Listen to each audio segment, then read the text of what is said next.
Un cordial saludo desde la Sociedad Colombiana de Ingenieros en conjunto con la Asociación Colombiana de Ingenieros Catastrales y Geodestas. El día de hoy tenemos un invitado muy especial, no solo para la ingeniería catastral y geodesia, para la amistad. Con nosotros está José Edilberto Sánchez Lozano. Hola, Omar.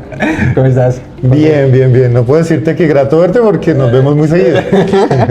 Sí, un amigo entrañable, un amigo desde hace 25 años. Sí, 25 años de amistad, donde he podido ser testigo de la evolución del trabajo académico incansable en las noches eternas, estudiando muchas materias con José, y el trasegar a nivel académico, a nivel profesional, frente a los grandes logros de mi amigo José Edilberto. Él es ahorita el líder de administración de tierras de Colombia, Panamá y Ecuador. Para ESRI Colombia. José, ¿cómo estás? Bien. Qué chévere que me hayas invitado. Como te decía, nos vemos muy seguidos, tenemos esta amistad hace 25 años y a mí me agrada mucho estos espacios porque pues es hablar, es recordar, como tú dices, esas épocas donde estudiábamos, donde pasábamos la noche entera para un parcial, al otro día íbamos y lo presentábamos, nos tomábamos una cervecita y seguíamos estudiando para el siguiente parcial, porque desafortunadamente, no sé si ahorita siguen en lo mismo en la carrera, pero habían semanas completas de parciales. Sí, total. Y entonces, el lunes, parcial, el martes, parcial. Entonces, era un continuo. Creo que llegábamos al terminar la semana zombies, exhaustos, porque bueno, pero valió la pena todo eso que aprendimos. Con Omar vimos muchas materias, tuvimos la oportunidad de estar en la universidad, en salidas académicas, aprender mucho. De hecho, con Omar compartimos varios proyectos, varios trabajos y hemos tenido también la oportunidad de encontrarnos profesionalmente. Omar por su lado de avalúos, yo por mi lado de geomática, pero ahí hemos coincidido. Total. Tanto en términos de amistad como en términos profesionales. Cuando el tiempo va pasando nos damos cuenta que los amigos de verdad son aquellos con los que somos felices sin saberlo, y con José se materializa esas palabras, y con el grupo de amigos que pudimos cosechar desde aquellos tiempos, y verlo con ese potencial que ha sembrado no solo para Colombia, sino a nivel regional en Latinoamérica, nos hace demostrar que ser juicioso, ser responsable, tener esa tenacidad, esa perseverancia y esa autodisciplina valen la pena. José, de acuerdo cambiando abruptamente a nivel profesional, hemos tenido en Colombia un proceso muy interesante sobre el desarrollo de catastro, con una cantidad de percepciones, de visiones, muchas de ellas muy constructivas, otras supremamente politizadas, pero creemos en el país y creemos que este proceso es posible por el beneficio de la sociedad, por el beneficio del futuro que tiene el país, y totalmente contentos frente a cómo ha evolucionado el país en materia de catastro. José, cuéntanos desde tu perspectiva, ¿cómo crees que ha pasado ese país que teníamos un catastro centralizado a un catastro descentralizado, frente a los retos que se nos vienen y frente a todas esas posibilidades que se nos están abriendo como país? Bueno, yo me siento muy afortunado de haber podido ver todo ese proceso, haber sido parte también de todo ese proceso de evolución de los cambios que han habido en el país. Yo me acuerdo cuando estudiábamos, volviendo al tema, que nos hablaban de esa política Catastro 2014, ¿no? Así que lo veíamos lejos. Sí, pero... y decían, decía la profe Luz Ángela Rocha, nos decía Catastro 2014, donde estaban las políticas, y uno decía, uy, qué bonito toda esa política. Pero eso lo veíamos lejos, lejísimos, muy lejos. Y además tenían pues unas buenas iniciativas, pero no se hablaba sobre esa descentralización, siempre pensando en el IGAC manejando todo el catastro del país, a diferencia de esos catastros descentralizados. Afortunadamente, y lo digo afortunadamente porque ha habido un cambio y lo he visto en los municipios, se empezó a trabajar y a hablar de la descentralización del catastro en ese COMPES 3859 del 2016. Total.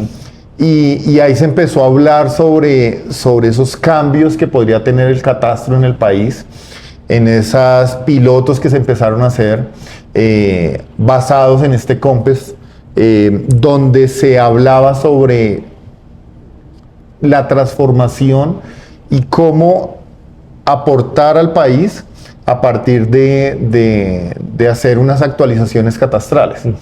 Yo les recuerdo, no sé si tú lo sabes, obviamente, pero a las personas que nos están viendo, para que un catastro se considere actualizado, tiene que estar por lo menos cada 5 años modificándose y bueno, actualizándose. Como política internacional, dentro de los modelos que tenemos en paralelo, debería ser así. Cada 5 años. Y se hizo un estudio y a principios de 2019 se logró establecer que menos del 5% del país estaba desactualizado. Eso pues obviamente generó una expectativa de cómo iba a ser el cambio en el catastro en el país, y se creó ese COMPES 3958 del 2019, donde se establecen ya, con esa semillita que dejó el anterior COMPES del 2016, ya las políticas del catastro multipropósito. Y ahí se empezó a trabajar ya sobre ese cambio y esa centralización que podía dar, y da los primeros pinos hacia la creación de esos gestores catastrales. Y le empezó a decir al IGAC, bueno, ya empiece usted a soltar esos municipios y cuáles son esas condiciones que tienen que cumplir esos municipios, y a partir de diferentes leyes, decretos, resoluciones, se empezó a crear toda esa normatividad y se empezó a establecer esa política de catastro multipropósito que ha llevado a una evolución desde el año 2019 y en este momento a tener más de 40 gestores catastrales, más de 280 municipios en el país que ya son independientes al IGAC y ya manejan su propio catastro, ¿sí? Nosotros desde ESRI pues hemos apoyado esa política de catastro multipropósito, ofreciendo toda la tecnología de ArcGIS para que puedan evolucionar y poder aportar a esa política de catastro multipropósito.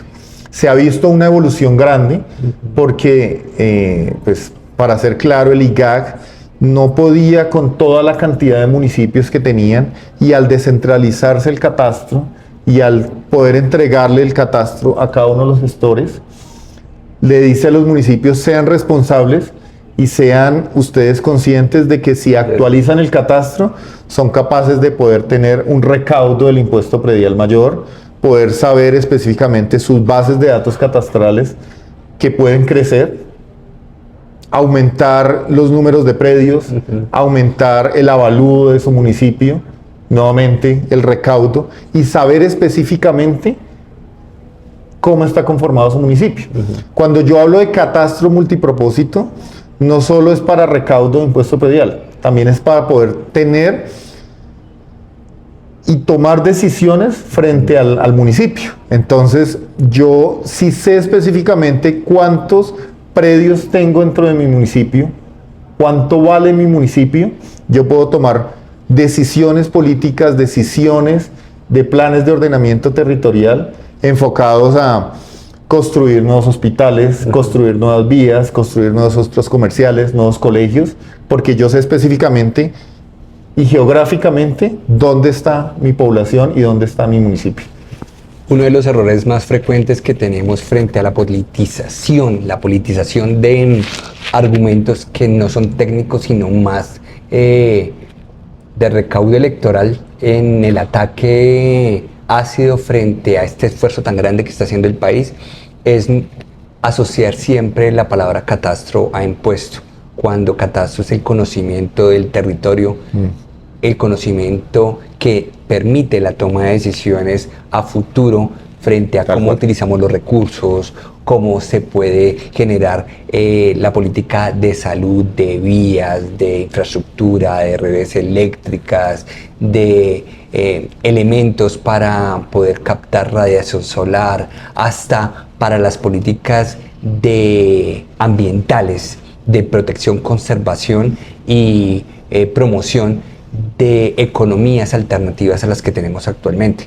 Cuando vemos, como los que sucedió la semana pasada, de un ataque supremamente lesivo frente a la credibilidad de cientos de personas que están trabajando en el catastro, podemos ver claramente lo que decía un documento, José, el documento de McLaren, un documento europeo, donde indicaba cuáles eran los procesos que tenían a nivel catastral, haciendo el comparativo con lo que pasó con Europa del Este, con África, lo que pasó inclusive con América del Norte, frente a la credibilidad del ordenamiento territorial y la búsqueda de esta información, donde inicialmente, que es lo que estamos viviendo ahorita, es un ataque por el desconocimiento de qué es lo que hay detrás del catastro.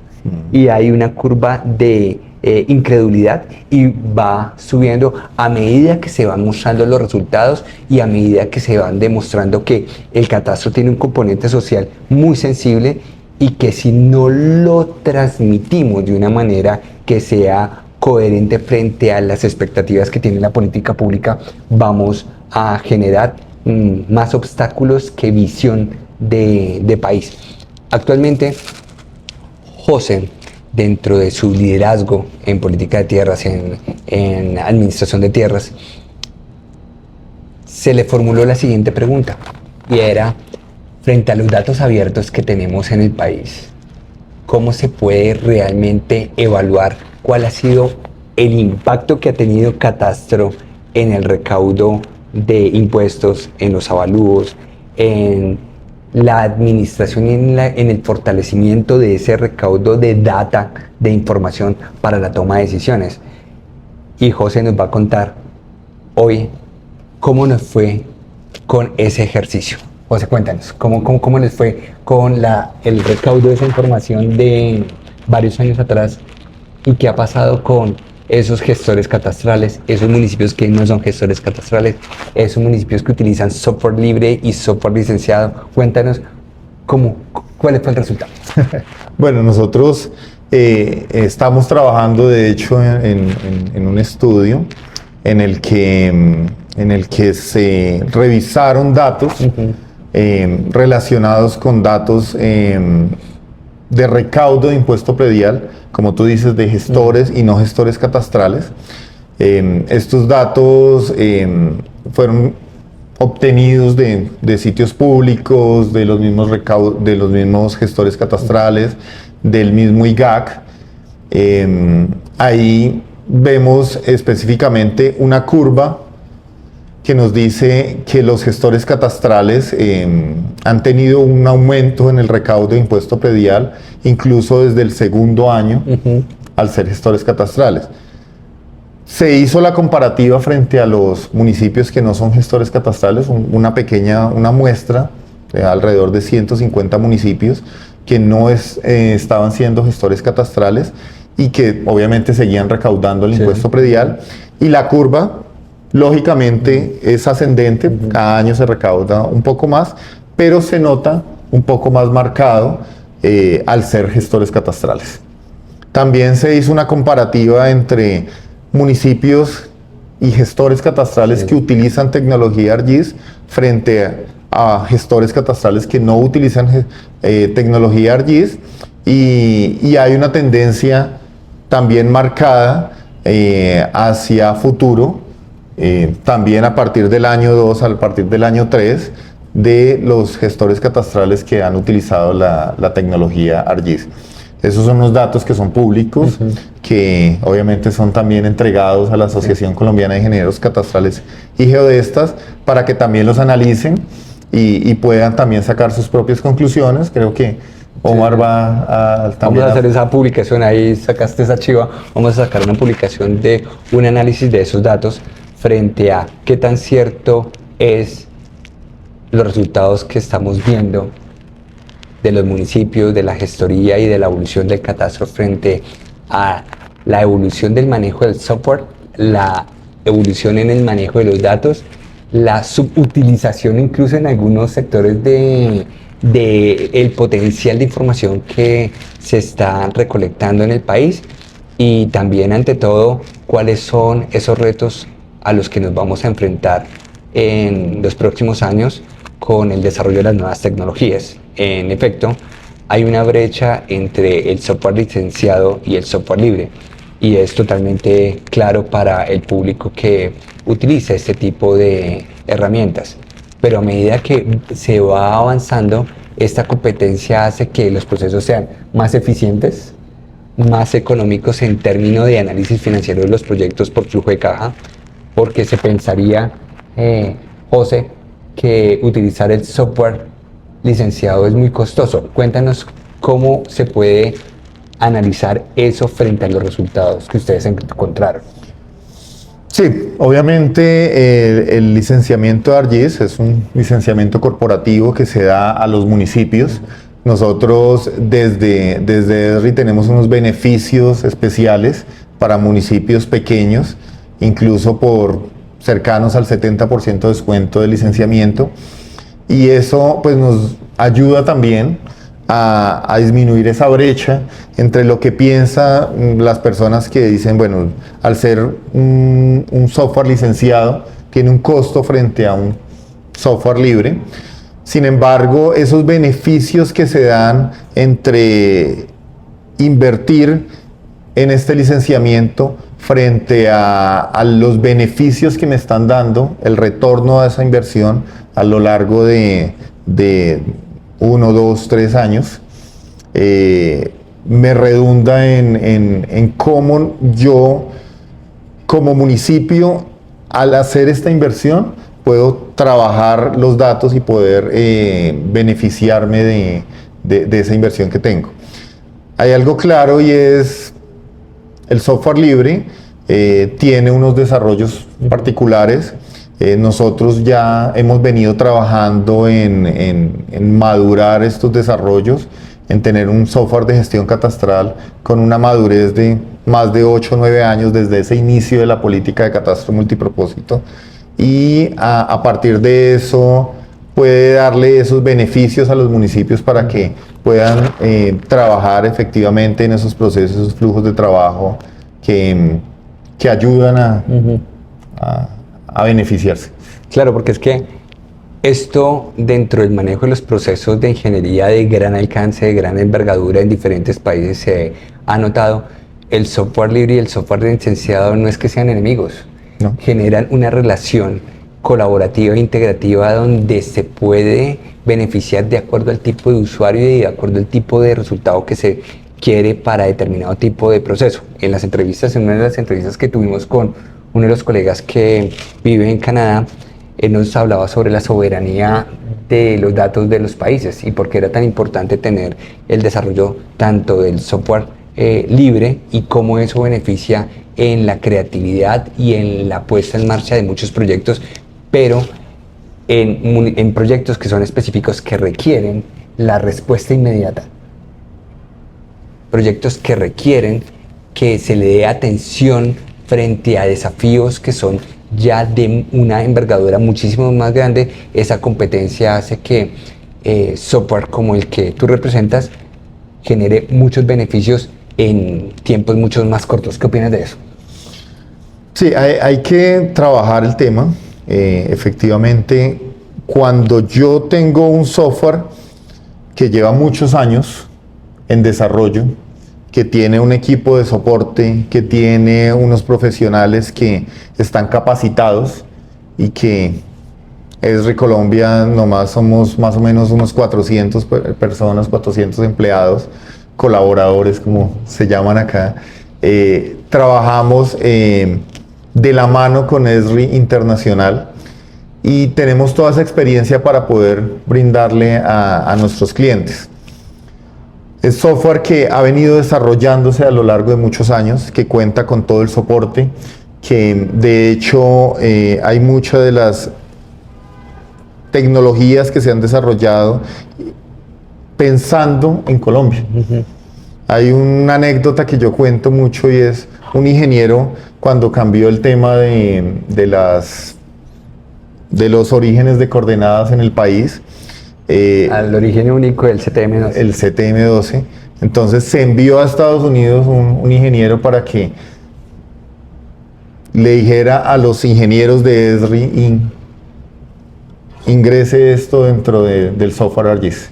Y en la siguiente actualización ya estaba la tecnología puesta y el origen de coordenadas CTM12 dentro del software ArcGIS.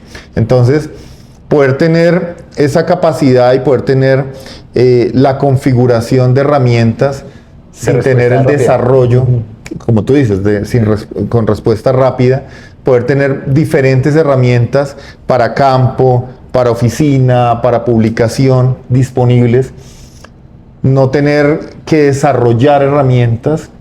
Obviamente Esri tiene temas de desarrollo, tiene APIs de desarrollo, se puede vincular y se puede interoperar con herramientas de software libre, tiene estándares abiertos y interactuamos con diferentes sistemas, con diferentes APIs, con diferentes servicios web, con toda la tecnología disponible, pero ofrecemos a nuestros usuarios, a nuestros clientes, toda esa tecnología y toda esa evolución que ha tenido el software desde el ArcView que utilizamos en la universidad. Desde ArcInfo, desde la ArcInfo, ArcView, ArcMap, ya vamos en un ArcGIS Pro, toda esa evolución pasando por el ArcGIS Online, pasando por el ArcGIS Enterprise, todo un sistema corporativo. Hace poco yo leía una publicación de alguien que decía, ArcGIS no es escritorio. ArcGIS es todo un sistema corporativo, porque antes tú decías ArcGIS es el ArcMap, es editar la información, el mapa en mi computador, pero ahora ArcGIS es todo un sistema corporativo en el que yo me vinculo a bases de datos corporativas, bases de datos geográficas, publicación de información, obtención de datos desde campo, obtención de datos con inteligencia artificial, sensores remotos. Es todo un flujo de información que obviamente lo hemos aplicado y lo hemos puesto en la tecnología de un sistema de gestión catastral, donde yo recolecto información, donde yo almaceno y estructuro información en una base de datos corporativa, donde yo publico información y hago a colación a lo que decías hace un rato, el tema de datos abiertos.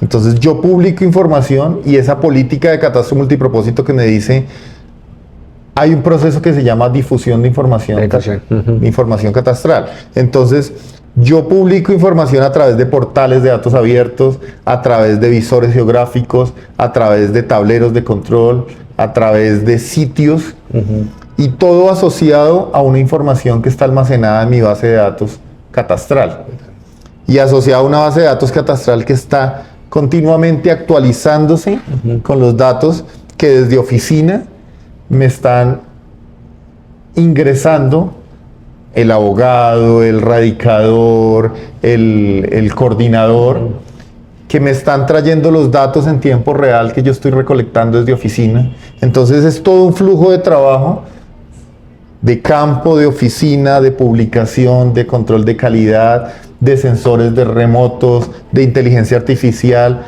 de identificación de predios, de identificación de construcciones, de LiDAR.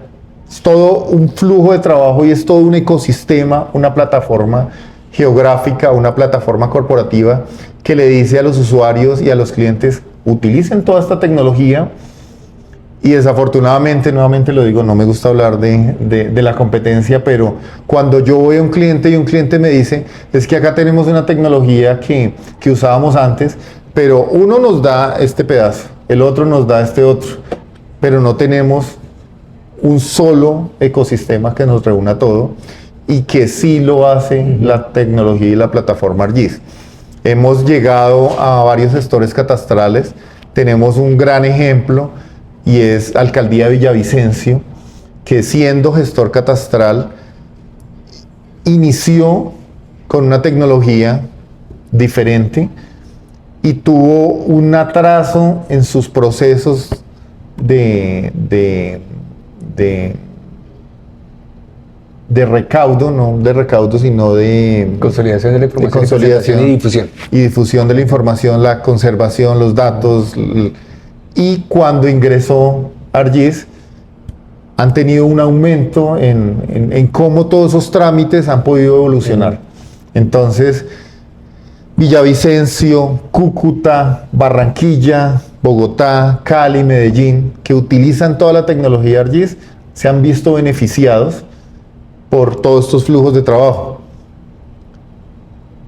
Garzón, Sesquilé, que también han utilizado la tecnología ArcGIS, también se han visto beneficiados.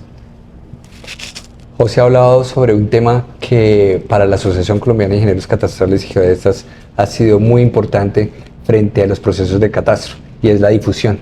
Cuando no le ponemos el suficiente cuidado a la difusión, la información que se transmite va a tener errores de transmisión, como un teléfono roto. Y eso se veía dentro de muchos documentos en comparación con muchos países a nivel internacional, de qué pasaba cuando no se comunicaba efectivamente este avance tan importante que es reconocer el territorio a través del catastro. José, frente a los retos que tenemos a futuro con la inteligencia artificial, que ya la estamos viviendo, frente a esos desarrollos también que se han tenido por software no licenciado, software libre, ¿qué crees que sería el mensaje a darle a esas juventudes que están iniciando en el trabajo de investigar el territorio? Bueno, hay una preocupación en todo el ambiente, y es que esos jóvenes, esos nuevos, no quieren estudiar este tipo de tecnologías, no quieren ingresar a universidades. Es un fenómeno mundial, ¿no? Sí. No es un fenómeno regional aquí en Latinoamérica, es un fenómeno mundial. La gente no está accediendo a la educación superior. Sí, no está accediendo. Es invitarlos a que vean cómo la tecnología puede ayudar a los procesos. Y no hablo de ArcGIS, hablo en general de la tecnología. Y cómo la tecnología puede ayudar a evolucionar los procesos, y cómo ayudarse y apalancarse en procesos de inteligencia artificial para poder ser más eficientes en el día a día de nuestros trabajos. Lo digo así, desafortunadamente muchos jóvenes están pensando en ser youtubers, ser tiktokers. Sin ningún tipo de sustento. Sí. Y creo que nosotros que venimos de la academia y vemos cómo toda esta formación académica nos ha servido para evolucionar y poder aportarle al país. Que es importante. Claro.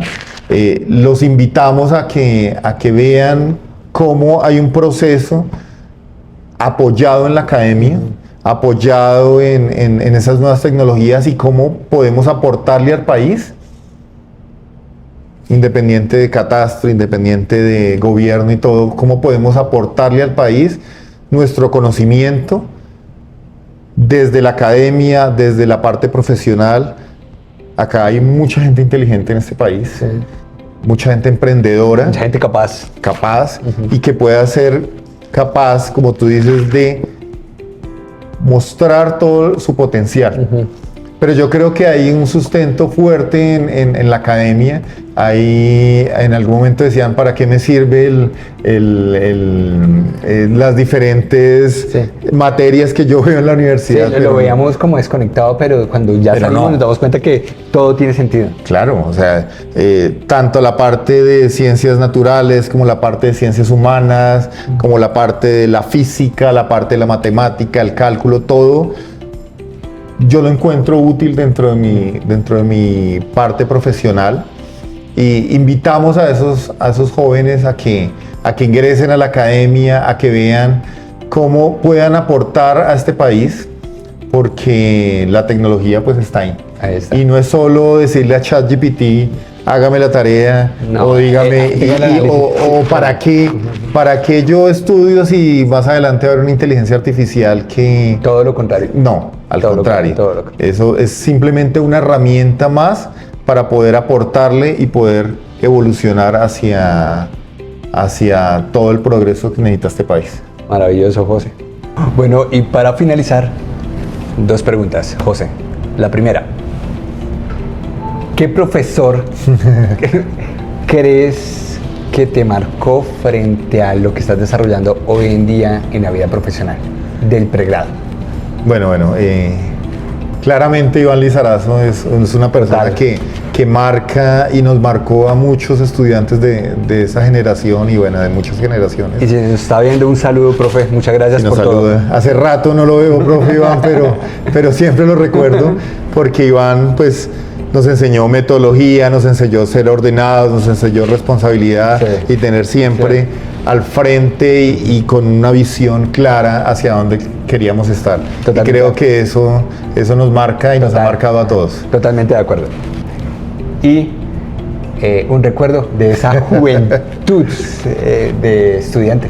Un recuerdo, hay muchos recuerdos, algunos que no se pueden publicar obviamente, pero bueno, un recuerdo claro, en la Macarena, tuvimos clase en la Macarena, en la 40, en la sede de la 34, que también tuvimos unos buenos recuerdos. Concierticos. Concierticos, hay recuerdos, ya que dices conciertico, me traes uno, Aterciopelados. Aterciopelados, sí. Andrea Echeverry es una cantante que para mí es de mucha admiración. Es uno de los conciertos más espectaculares Sí. que he tenido en toda mi vida. Aterciopelados en el año 2000, 2001. No, como 2001, 2002. 2002, Aterciopelados fue a tocar a la cancha múltiple de la Macarena. De la universidad. Y nosotros ahí pues escuchamos, cantamos todas las canciones. Yo soy fan número 1 de Aterciopelados.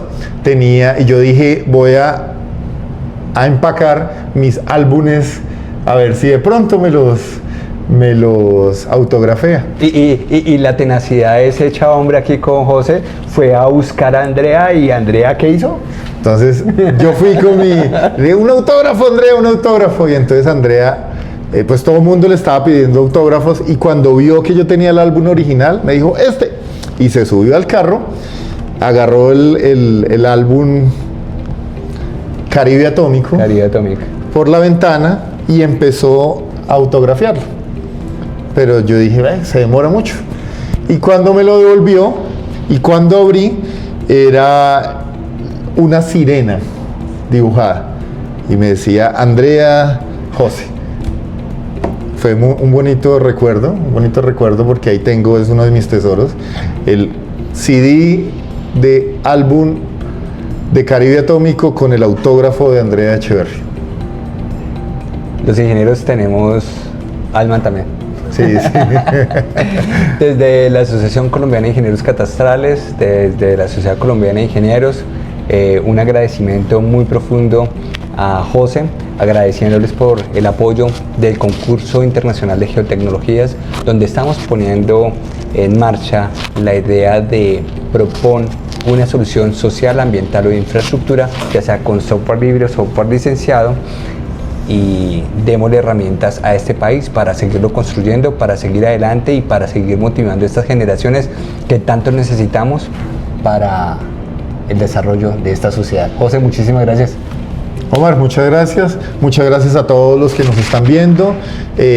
Para mí es un placer poder hablar contigo, poder expresar toda la experiencia que he tenido a lo largo de todos estos años, poder expresar todo este conocimiento y saber y aportar ese granito de arena al catastro multipropósito que hay en el país y bueno, poder expandirnos. Ahorita también estamos trabajando fuerte con Ecuador, con Panamá, estamos trabajando con Chile, con Paraguay y bueno, poder llevar toda esta tecnología de ArcGIS a todos los municipios y que puedan aprovechar y poder seguir, como les decía hace un momento, aportando al país, al progreso de este país. Muchas gracias a todos y un feliz día. A todos, muchísimas gracias y nos veremos en una próxima entrevista.